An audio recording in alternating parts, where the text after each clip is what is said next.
Hello everyone. आज हम पढ़ेंगे कक्षा 5वीं का 12वां पाठ जिसका नाम है गुरु और चेला। इसमें क्या है, एक गुरु है और एक उसका शिष्य है। तो उनकी बातें चल रही हैं कि वो क्या क्या करते हैं, कहाँ जाते हैं और फिर क्या होता है। तो चलिए शुरू करते हैं। गुरु एक थे और था एक चेला, चले घूमने पास में था न ढेला। चले चलते चलते मिली एक नगरी, चमाचम थी सड़कें चमाचम थी डगरी। अब क्या है कि एक गुरु थे और एक उनका चेला। चेला का मतलब उनका शिष्य यानी कि उनका विद्यार्थी। चले घूमने पास में था ना ढेला, ढेला का मतलब पैसे रुपए, उनके पास कुछ भी नहीं था। चले चलते चलते मिली एक नगरी, तो जब वो चल रहे थे तो उन्हें चलते चलते एक नगर मिला, एक शहर मिला। चमाचम थी सड़कें चमाचम थी डगरी, और उसकी जो सड़कें थी, उस नगर की, शहर की जो सड़कें थी वो बहुत ही चमाचम थी यानी कि सुंदर थी और साफ़ सुथरी थी। चमाचम थी डगरी, डगरी का मतलब जो कच्चा रास्ता होता है उसके लिए। वो भी क्या था, बिल्कुल साफ़ सुथरा अच्छा था, गड्ढे नहीं थे उसके अंदर बिल्कुल भी। मिली एक गवालिन धरे शीश गगरी। अब ये देखिए, ये है गवालिन। जैसे गवाला होता है जो दूध देता है, तो गवाला का जो लिंग बदल होता है वो है गवालिन। तो गवालिन मतलब जो गाय भैंस का जो दूध लेकर आते हैं वो दूध घरों में देती है, घरों में देने वाली, उसे क्या बोलते हैं, गवालिन। तो उन्हें गवालिन मिली और उसने क्या कर रखा था, धरे शीश, शीश का मतलब अपने सिर पर क्या रखा था, गगरी। गगरी, गगरी का मतलब घड़ा, घड़ा या मटका आप बोल सकते हैं, उसने रखा था। गुरु ने कहा तेज गवालिन न भगरी, तो गुरु ने उससे कहा कि ए गवालिन तू इतनी तेज भग, भग मतलब भाग, कि तू इतनी तेज मत भाग। बता कौन नगरी बता कौन राजा, तो उससे पूछते हैं कि ये जो नगर है ये कौन सा नगर है, इसका नाम क्या है और यहाँ का राजा कौन है। कि जिसके सुयश का यहाँ बजता बाजा, और सुयश, सुयश मतलब अच्छा शासन या फिर उनकी जो प्रसिद्धि है, कौन सा राजा है जो इतने अच्छे से, उसकी जो सड़कें हैं हर चीज़ जो है इतनी अच्छी है, चमाचम है, तो ये इतने अच्छे से अपना शासन कौन सा राजा चला रहा है, मुझे उसका नाम बताओ। कहा बढ़ के गवालिन ने महाराज पंडित, तो गवालिन जो है वहीं पर रुकी और उनकी तरफ बढ़ी और बोलती है कि महाराज पंडित पधारे भले हो यहाँ आज पंडित, कि आप यहाँ पर आज आए हैं, पहली बार ही लगता है। यह अंधेर नगरी है अनबुझ राजा, और इस नगरी का नाम क्या है, अंधेर नगरी है, और यहाँ का राजा कैसा है, अनबुझ। अनबुझ मतलब जिसको कुछ भी नहीं पता, जिसको कुछ नहीं पता, अनबुझ। टके सेर भाजी टके सेर खाजा, और यहाँ पर जो है जो भी चीज़ें आपको चाहिए, खाने का चाहिए या पहनने के लिए चाहिए, सब कितना है, टके सेर। सेर का मतलब होता है किलो। जो भी आप सामान लेते हैं, 1 किलो जब सामान लिया या आधा किलो लिया तो 1 किलो को बोलते हैं सेर। और टके, टके मतलब 1 पैसे में। अब पैसे में क्या होता है, जैसे कि आपने मैथ्स में किया है कि 1 रुपये में 100 पैसे होते हैं, और वहाँ पर आपको इन 100 पैसों में से जो 1 पैसा देंगे उसमें आपको सेर, सेर मतलब 1 किलो जो है भाजी मिलेगी यानी कि सब्जी मिलेगी, और टके सेर खाजा यानी कि जो आप खाने का सामान लेंगे वो भी आपको 1 पैसे में 1 किलो मिलेगा, और कोई और सामान लेंगे वो भी आपको 1 रुपये में 1 किलो ही मिलेगा। गुरु ने कहा जान देना नहीं मुसीबत मुझे मोल लेना नहीं, तो गुरु समझ गए कि यहाँ पर रहना जो है अच्छी बात नहीं है, अगर यहाँ पर रहेंगे तो कभी भी मुसीबत आ सकती है। न जाने कि अंधेर हो कौन क्षण में, अब ये क्षण का मतलब है क्षण,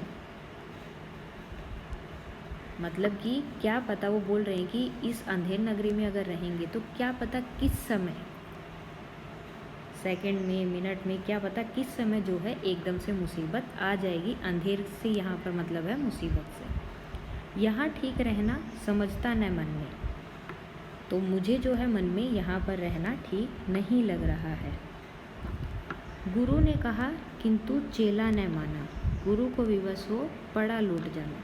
अब गुरु ने तो ये बात बता दी, लेकिन जो उनका चेला था, जो उनका शिष्य था, उन्होंने ये बात नहीं मानी। गुरु को विवश, विवश मतलब मजबूर होकर, मजबूर, पड़ा लौट जाना, तो वो मजबूर होकर अकेले ही वापस लौट गए। गुरुजी गए, रह गया किंतु चेला। गुरुजी तो चले गए, तो वहाँ पर कौन रह गया? सिर्फ चेला, उनका जो शिष्य था। यही सोचता हूँगा मोटा अकेला, शायद वो यही सोच रहा होगा कि मैं यहाँ पर रहकर अकेले ही मोटा हो जाऊँगा। चला हाट को देखने आज चेला, तो आज जो है चेला वो कहाँ पर गया? हाट, हाट का मतलब बाज़ार।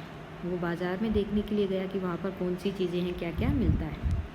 तो देखा वहाँ पर अजब रेला पेला, मतलब वहाँ पर जब वो गया तो उसे अजब अलग ही चीज़ या जगह या चीज़ें दिखाई दी।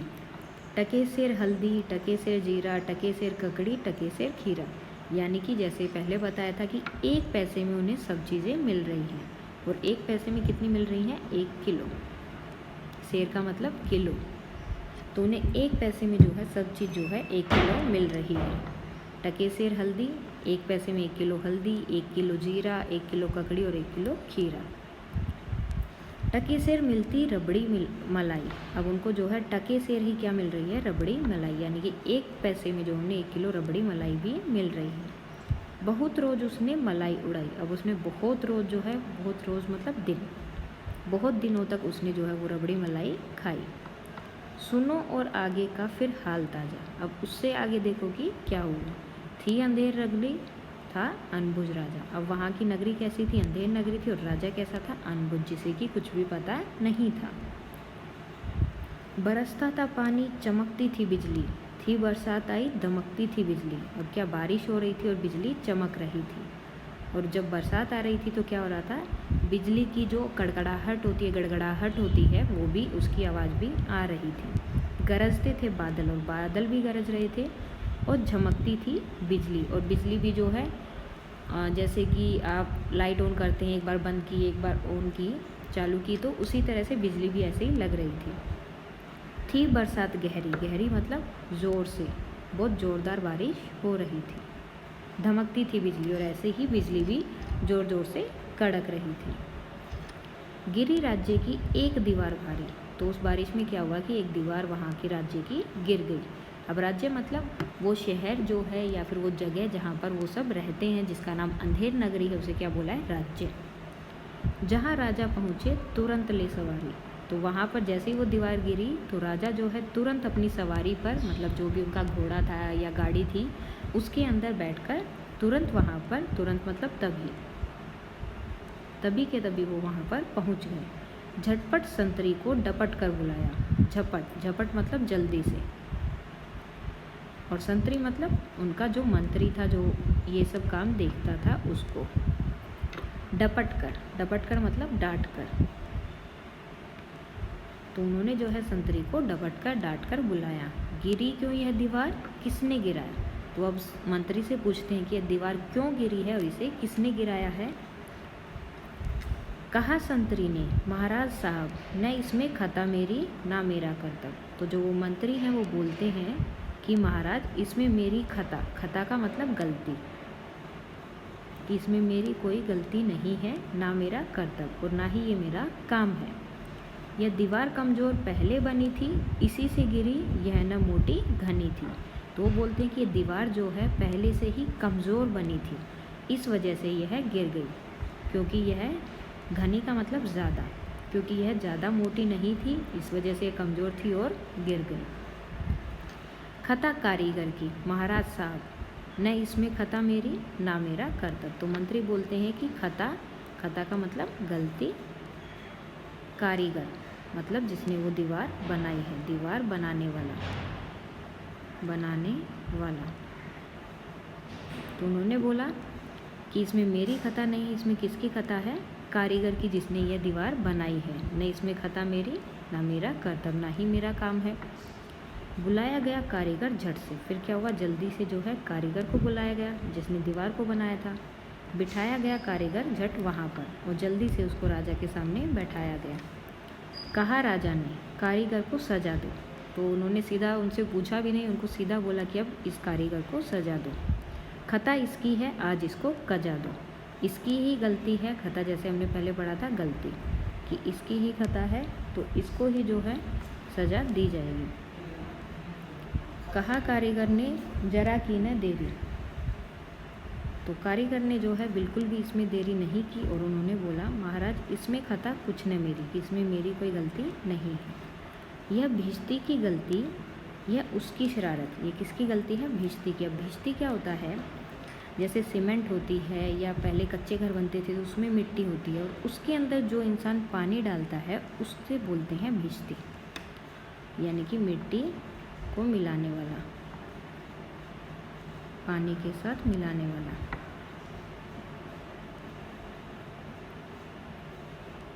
मिलाने वाला। तो उसने बोला कि जो भिश्ती है, जो पानी मिला रहा था मिट्टी में या सीमेंट में, यह उसकी गलती है, उसी की शरारत है। किया गारा गीला, उसी की यह गफलत। गारा, गारा का मतलब जब मिट्टी को पानी डालते हैं मिट्टी के अंदर तो जो कीचड़ सा बनता है उसे बोलते हैं गारा। तो जो यहाँ पर आ जाएगा, मिट्टी में पानी डालकर बनाना। कच्चे घरों में यही इस्तेमाल किया जाता था। उसी की गफलत, गफलत मतलब उसी की गलती है। किसकी गलती, अब ये भिश्ती की, जिसने जो है पानी डाला था। कहा राजा ने, जल्द भिश्ती को बुलाओ। अब राजा ने कहा कि अगर उसकी गलती है तो उसे बुलाओ, पकड़ कर उसे जल्द फांसी पर चढ़ाओ। और उसकी सज़ा क्या थी कि उसे फांसी पर चढ़ाया जाएगा। तो ये भिश्ती है, ये भी अपनी वहाँ पर आ गया। चला आया भिश्ती, हुई कुछ न देरी। अब भिश्ती भी जल्दी से आ गया बिना देर किए। कहा उसने, इसमें खता कुछ न मेरी। अब वो भी बोल रहा है कि मेरी कोई खता नहीं है, मेरी कोई गलती नहीं है। यह गलती है जिसने मशक को बनाया। अब मशक क्या है, ये जो थैला आपको दिखाई दे रहा है चमड़े का, उसे बोलते हैं मशक, चमड़े का थैला, जिसके अंदर पानी डालते हैं और फिर उस पानी का इस्तेमाल ये यहाँ पर मिट्टी को गीला करने के लिए कर रहे हैं। कि ज़्यादा ही जिसमें था पानी समाया। अब ये इतनी बड़ी थी, वो बोलता है कि मेरी गलती नहीं है, ये मशक इतनी बड़ी थी कि इसके अंदर ज़्यादा पानी आ गया और मैंने वो पानी उसके अंदर डाल दिया, तो वो गारा जो है ज़्यादा गीला हो गया। मशक वाला आया, तो अब जिसने इस थैले को बनाया था वो भी आ गया। हुई कुछ न देरी, और बिना कुछ देर किए वो भी आ गया, क्योंकि सबको पता था कि राजा अनबुझ है, अगर आप देर करेंगे तो उसकी सज़ा भी वो आपको फांसी पर चढ़ने की दे सकता है। तो इसलिए सब बिना देरी के जल्दी जल्दी आ रहे थे। कहा उसने, इसमें खता कुछ न मेरी। अब उन्होंने कहा कि इसमें मेरी कोई गलती नहीं है, यह मंत्री की गलती, मंत्री की गफलत। अब ये किसकी गलती बताई उन्होंने, मंत्री की। उन्हीं की शरारत, उन्हीं की हिकमत, हिकमत मतलब उन्हीं की हिम्मत। तो मशक वाला आते ही बोलता है कि महाराज इसमें मेरी कोई गलती नहीं है, ये सारी गलती जो है मंत्री की है, उन्हीं की शरारत है, मैंने कुछ नहीं किया। बड़े जानवर का था चमड़ा दिलाया। अब जो है उन्होंने क्या बोला कि उन्होंने जो है उन्हें बड़े जानवर का, मतलब कोई छोटा जानवर नहीं था, बहुत बड़ा जानवर था जिसका उन्हें चमड़ा मिला था। चुराया न चमड़ा, मशक को बनाया। और मैंने जो है उस चमड़े में से थोड़ा सा भी अपने पास नहीं रखा, मैंने उस चमड़े का पूरा इस्तेमाल किया और ये बड़ी मशक जो है बन गई। बड़ी है मशक, खूब भरता है पानी। और ये थैला या मशक जो भी है यह बहुत बड़ी है और इसके अंदर बहुत पानी आता है। यह गलती न मेरी, यह गलती बिरानी। बिरानी का मतलब पराई, पराई या दूसरे की। यह मेरी गलती नहीं है, ये दूसरे की गलती है मंत्री की गलती तो मंत्री को लाओ। अब राजा ने बोला कि अगर मंत्री की गलती है तो मंत्री को लाओ। हुआ हुक्म मंत्री को फांसी चढ़ाओ। अब क्या हुक्म मिला कि मंत्री को फांसी चढ़ाना है। चले मंत्री को लेकर जल्लाद फौरन, फौरन मतलब तभी, और जल्लाद जो फांसी पर चढ़ाते हैं वो, फांसी पर चढ़ाने वाले। तो उन्होंने क्या बोला, वो जल्लाद जो थे वो मंत्री को तभी के तभी वहाँ से लेकर चले। चढ़ाने को फांसी उसी दम उसी क्षण, तो वो उसको जो है उसी समय पर उसी वक्त जो है उसे फांसी पर चढ़ाने के लिए ले जाने लगे। मगर मंत्री था इतना दुबला दिखता। अब ये देखो मंत्री जो है बहुत दुबला पतला था, पतला, न गर्दन में फांसी का फंदा था आता। अब ये जो फांसी का फंदा था, ये जो गांठ लगी हुई इसे बोलते हैं फंदा, तो ये फंदा जो था इनकी गर्दन से बहुत बड़ा था। कहा राजा ने जिसकी मोटी हो गर्दन पकड़कर उसे फांसी दो तुम इसी क्षण। तो राजा ने क्या बोला कि चलो मंत्री को छोड़ दो और ऐसे इंसान को पकड़ कर लाओ जिसकी गर्दन मोटी है और ये जो फांसी का फंदा जो है उसके गले में पूरा आ जाए और इसी समय उसे फांसी दो। चले संतरी ढूंढने मोटी गर्दन। अब जो भी उनके सिपाही थे वो सब क्या है, मोटी गर्दन वाले इंसान को ढूंढने चले। मिला चेला खाता था हलवा दनादन। दनादन मतलब वो जल्दी जल्दी से फटाफट जो है हलवा खा रहा था, जल्दी या फिर फटाफट वो हलवा खा रहा था। कहा संतरी ने चले आप फ़ौरन। तो संतरी ने कहा कि आप अभी चलें। महाराज ने भेजा न्योता इसी क्षण। महाराज ने न्योता मतलब तुम्हें बुलाया है, बुलाना मतलब किसी को बुलाना, एक तरह से क्या होगा, न्योता देना कि महाराज ने तुम्हें इसी समय जो है आने के लिए न्योता दिया है, तो तुम्हें अभी चलना पड़ेगा। बहुत मन में खुश हो चेला चला आज चेला। तो वो जो चेला था वो बहुत खुश हो गया कि आज तो महाराज ने बुलाया है, तो जल्दी जल्दी जो है खुश होकर चलने लगा। कहा आज न्योता छकूँगा अकेला, कि आज तो जो है महाराज के घर पे खाने को मिलेगा और बहुत अच्छा अच्छा मुझे खाने को मिलेगा और मैं वो सब अकेले ही खाऊंगा। छकूँगा का मतलब खाना। तो ये सब सोच रहा था कि उसको ये सब वहाँ पर खाने के लिए मिलेगा। मगर आके पहुँचा तो देखा झमेला, लेकिन जैसे ही वो वहाँ पर पहुँचा तो उसने वहाँ पर झमेला देखा, यानी कि गड़बड़ देखी। अब क्या गड़बड़ थी, वहाँ तो जुड़ा था अजब एक मेला। वहाँ पर तो अलग ही तरह की उनकी एक लड़ाई चल रही थी। उसमें मेला लगा हुआ था क्योंकि पहले मंत्री बुलाया, फिर कारीगर, फिर भिश्ती, फिर मशक वाला, फिर से मंत्री आ गया। अब किसको बुलाया गया था, जिसकी मोटी गर्दन है। तो इस तरह से उन लोगों सब लोग वहाँ पर इकट्ठा हो गए थे। तो एक तरह से उनने बोला कि वहाँ पर तो अलग ही लोगों का मेला लगा हुआ था। यह मोटी है गर्दन इसे तुम बढ़ाओ। अब राजा ने क्या बोला कि इसकी गर्दन जो है मोटी है, इसे तुम बढ़ाओ, मतलब इसे तुम फांसी चढ़ाने के लिए आगे लेकर जाओ। बढ़ाओ का मतलब लेकर जाना या फिर आगे लेकर जाना। कहा राजा ने इसको फांसी चढ़ाओ, कि इसको लेकर जाओ और इसी को फांसी चढ़ा दो, क्योंकि क्या है, इसकी गर्दन जो है मोटी है। कहा चेले ने कुछ खता तो बताओ। अब चेला बोला कि मेरी गलती तो बता दो, क्या है, मुझे फांसी पर क्यों चढ़ा रहे हो। कहा राजा ने चुप चुप न बकबक मचाओ, कि तुम चुप रहो और फालतू की बातें मत करो। बकबक मतलब फालतू की बात, बिना काम की बात नहीं करनी है, चुप रहो तो। मगर था ना बुद्धू था चालाक चेला, लेकिन चेला भी जो है बुद्धू नहीं था। बुद्धू का मतलब नासमझ, वो नासमझ नहीं था, वो क्या था, चालाक था।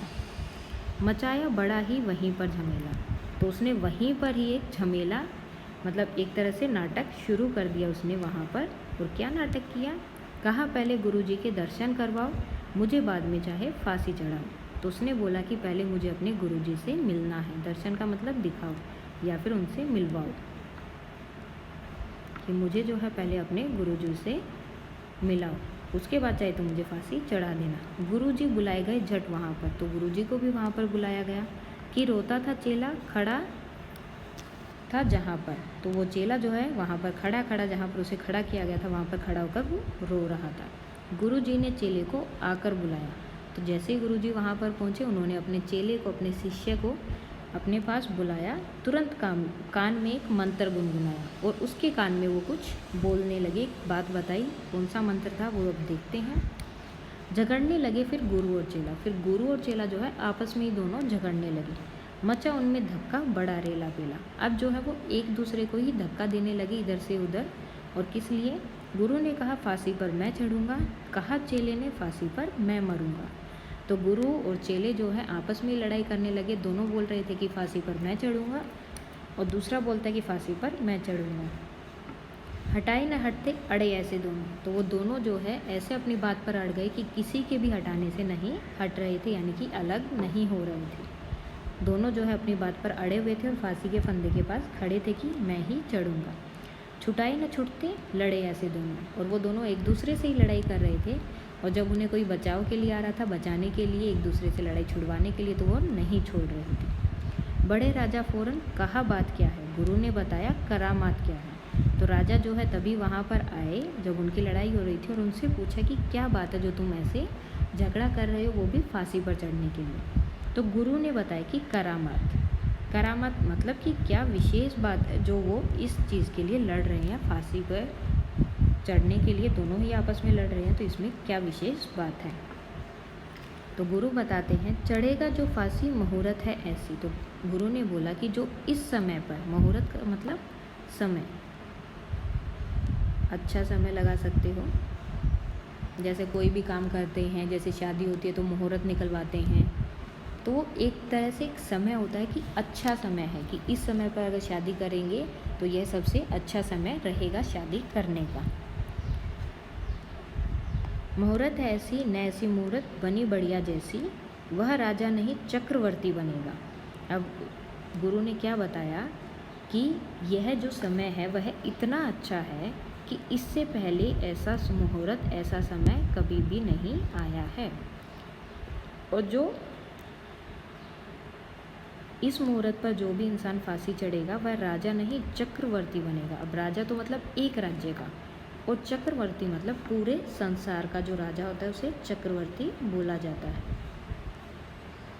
तो उन्होंने बोला कि अगर इस समय पर जो भी फांसी पर चढ़ेगा वो क्या होगा, चक्रवर्ती राजा बनेगा, यानी कि पूरे संसार का राजा बनेगा। यह संसार का छत्र उस पर तनेगा, और ये पूरा संसार जो है उसके ही गुणगान करेगा। यानी कि ये जो छत्र का मतलब एक तरह से छत होती है, लेकिन इसमें इनका मतलब क्या है कि जो भी इस समय पर अभी जो फांसी पर चढ़ेगा, पूरा संसार जो है उन्हीं के गुणगान करेगा, और वो जो है बाद में दोबारा पैदा होगा और सबसे बड़ा राजा बनेगा, दुनिया का राजा बनेगा, सिर्फ एक राज्य का नहीं। कहा राजा ने बात सच गर यही, गुरु का कथन झूठ होता नहीं है। तो राजा ने कहा कि अगर यही बात सच है, वैसे भी गुरु का कथन, कथन मतलब बोली गई बात, बोली गई बात, तो बोल रहे हैं कि गुरु ने जो बात बोली है, मतलब अगर कोई भी गुरु कोई बात बोल रहे हैं तो वो कभी भी झूठ नहीं बोलते, वो हमेशा सच बोलते हैं। कहा राजा ने फांसी पर मैं चढ़ूँगा, इसी दम फांसी पर मैं ही टंगूँगा। तो राजा ने कहा कि गुरु ने जो बात बोली है वो कभी भी झूठ नहीं बोलते हैं, तो अगर यही बात सच है तो फांसी पर मैं चढ़ूँगा और अभी के अभी मैं ही टंगूँगा, कोई और फांसी पर नहीं चढ़ेगा। चढ़ा फांसी राजा बजा खूब बाजा। जैसे ही राजा फांसी पर चढ़ा तो क्या हुआ, वो मर गया, और बजा खूब बाजा, और सब लोग जो है बहुत खुश हो गए और बाजा बजाने लगे, मतलब ढोल वगैरह जो है वो बजाने लगे। प्रजा खुश हुई। प्रजा मतलब लोग, जो वहाँ के रहने वाले लोग हैं, उस शहर के या उस नगर के जो लोग हैं, नगर के लोग, वो सब जो है बहुत खुश हुए। जब मरा मूर्ख राजा, तो ये जब मूर्ख राजा मरा, जिसको कुछ नहीं पता था, जो अपने ही हिसाब से सब चीज़ें करता रहता था, तो उनकी प्रजा जो है बहुत खुश हुई। बजा खूब घर घर बधाई का बाजा, और सब लोग जो हैं एक दूसरे को बधाई देने लगे कि अंधेर नगरी था अनबुझ राजा, क्योंकि इनका जो राजा था उसे कुछ नहीं पता था कि कौन सी चीज़ सही है, कौन सी गलत है। वो बिना बात के किसी को भी कोई भी सज़ा दे देते थे। तो जैसे ही वो मरे तो सब लोग जो है बहुत खुश हो गए कि वो मर गया है, क्योंकि उसकी वजह से हमारा नगर क्या बन गया था, अंधेर नगर बन गया था, क्योंकि हमारा राजा कैसा था, अनबुझ। और ये कविता आपकी लिखी है सोहनलाल द्विवेदी जी ने। तो ये हमारा कविता थी गुरु और चेला, जो कि पूरी हो गई है।